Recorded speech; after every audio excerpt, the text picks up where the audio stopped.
अस्सलाम वालेकुम dear students.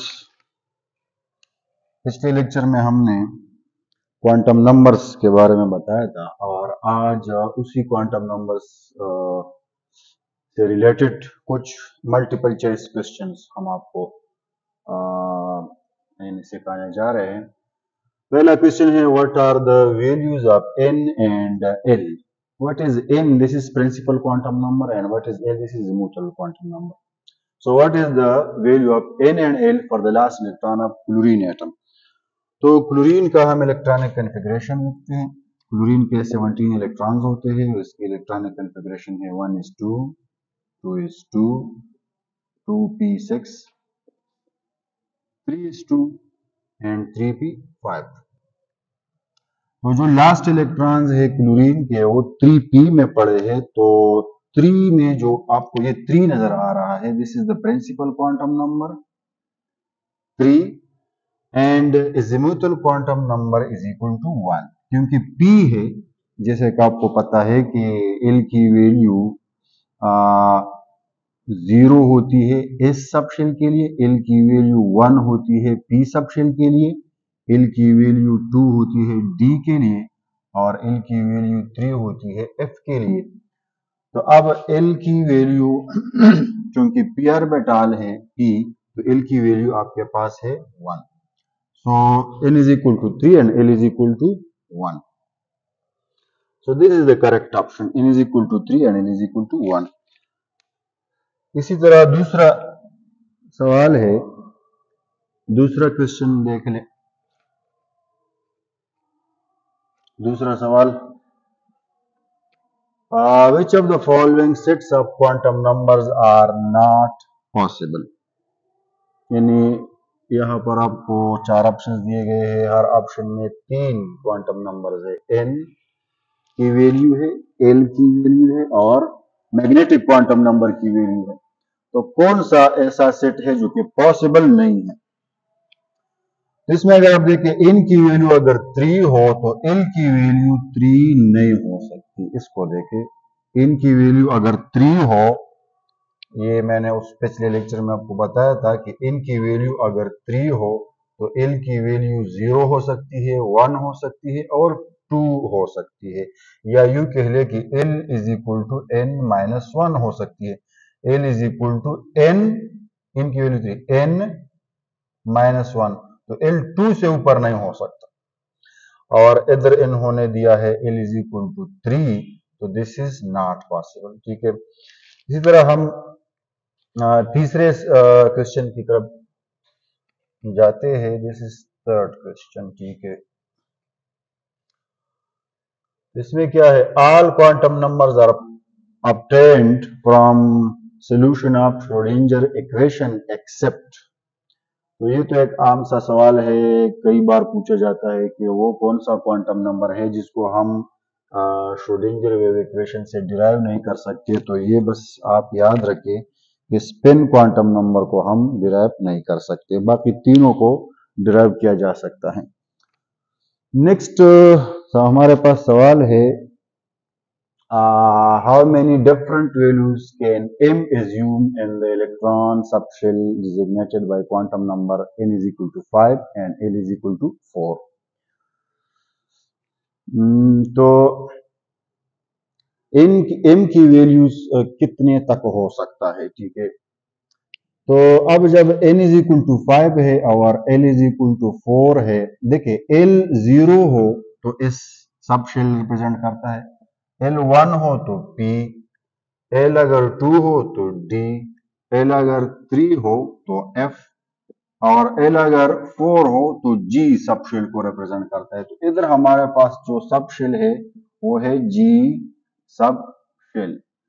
और g सब शेल्स की ओरिएंटेशंस को जब हम किसी भी सब शेल की ओरिएंटेशंस को जब हम फाइंड करते हैं तो हमारे पास इक्वेशन है 2l+1। अब g के लिए l की कीमत चूंकि 4 के बराबर है तो इक्वेशन में पुट करें 2l+1, तो we will get 8+1 that is equal to 9। तो g में 9 ओरिएंटेशंस है। ठीक है, यानी g सब शेल में 9 ओरिएंटेशन या 9 ऑर्बिटल्स है। ठीक है, नेक्स्ट हमारे पास क्वेश्चन है, क्वेश्चन नंबर 5। देखते हैं कि इसमें क्या पूछा है। The relationship between quantum number n and l is n and l।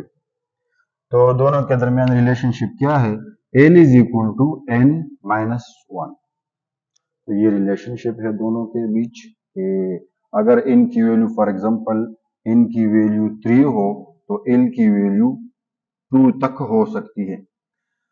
असल में l स्टार्ट होता है 0 से और कहां तक जा सकता है? n से एक दर्जा कम तक, यानी 0, 1, 2 and up to n minus 1। तो अगर n की वैल्यू अगर 3 हो तो l की वैल्यू 0 हो सकती है, 1 हो सकती है और 2 हो सकती है, और बस इससे ऊपर नहीं हो सकता। तो l की वैल्यू n माइनस 1 तक हो सकती है। ठीक है, l is equal to n minus 1। This is the correct relationship between n and l।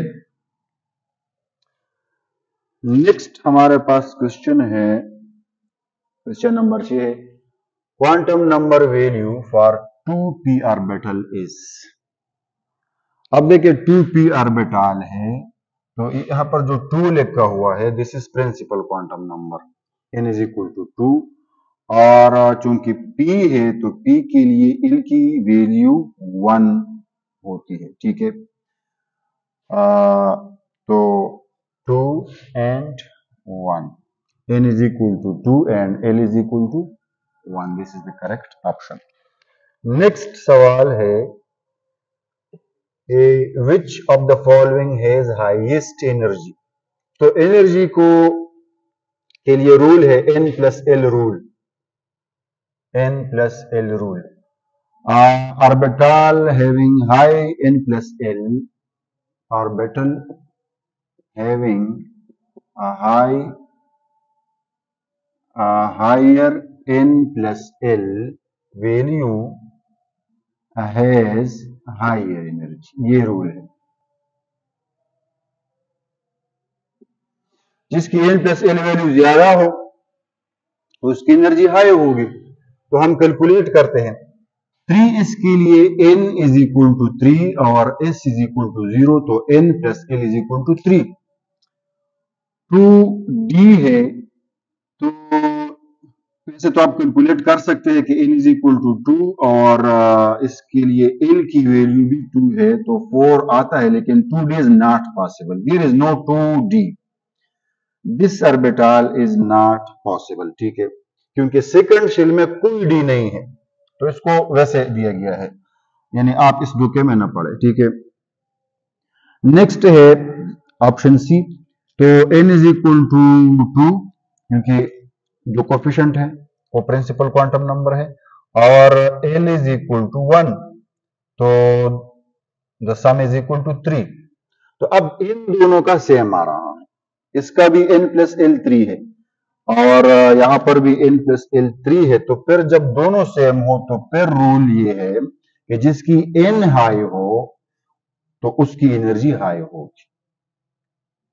तो F2 orbitals have same value of n plus l, now then the one with higher n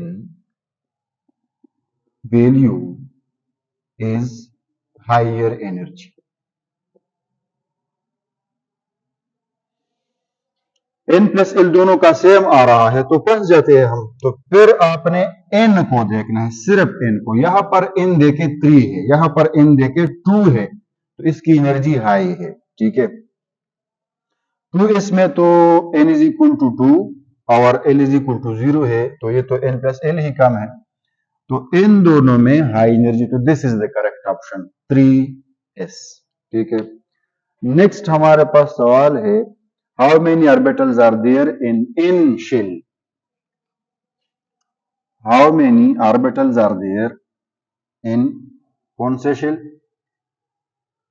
N shell है। देखिए nucleus के बाद पहला shell होता है के, दूसरा एल, तीसरा एम और चौथा एन। चौथे शेल में कितने ऑर्बिटल है? ये चौथा शेल है, ठीक है। तो number of orbitals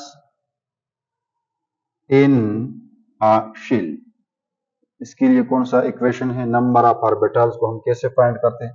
number of orbitals in a shell are equal to N square. तो n इज इक्वल टू 4, तो 4 का जो स्क्वायर है वो है 16। तो the option is this one, ठीक है। अगर आपसे कोई पूछे कि पांचवे में KLMNO पांचवे में कितने ऑर्बिटल्स है, तो 5 को स्क्वायर कर ले 25। थर्ड में कितने ऑर्बिटल्स है? 3, तीसरे शेल में, तो 3 को स्क्वायर करें 9। तो ये मैं आपको समझाता हूं कि कैसे 9। अब देखें 9 ऑर्बिटल्स कहां पर है। M जो मेन शेल है इसमें 3 सब शेल है, S भी है, इसमें P भी है और इसमें D भी है। S में एक ऑर्बिटल है, P में 3 ऑर्बिटल्स है, Px, Py, Pz। D में 5 ऑर्बिटल्स है, 1 2 3 4 5 6 7 8 और ये 9। तो ये जो हम कहते हैं कि M सब शेल में कितने ऑर्बिटल्स है, तो 9 ऑर्बिटल्स है 3 को स्क्वायर करके, ठीक है। नेक्स्ट हमारे पास क्वेश्चन है the second last question, and the question is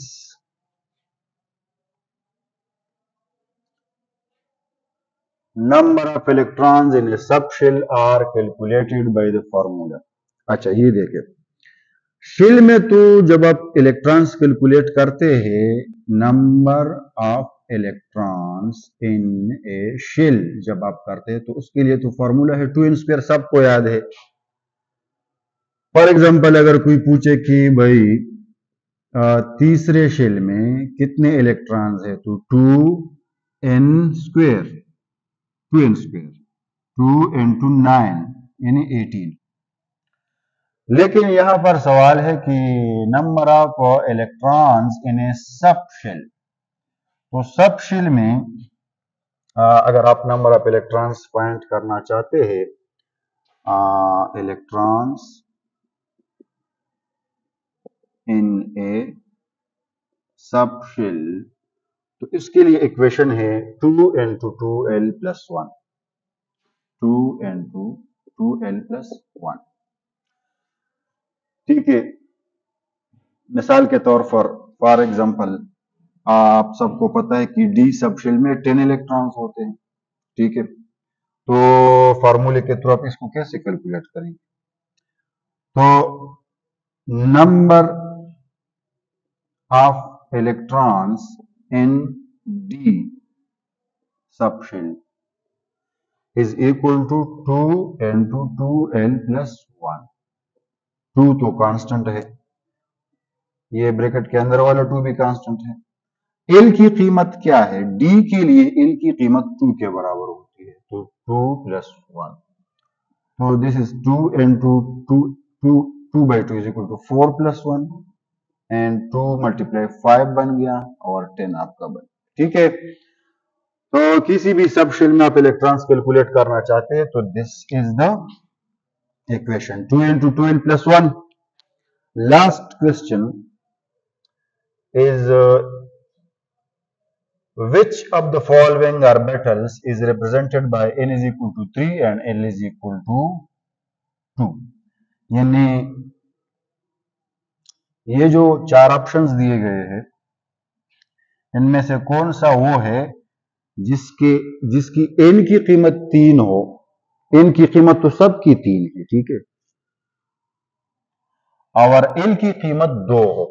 देखिए l 0 हो तो s, L1 हो तो P, L2 हो तो D, अब L2 है तो 3D। This is the one for which n is equal to 3 and L is equal to 2। So these were some MCQs और होपफुली आप इसको समझ गए होंगे एंड से रिलेटेड MCQs आते हैं कंपेटिटिव एग्जामिनेशन में। तो थैंक यू।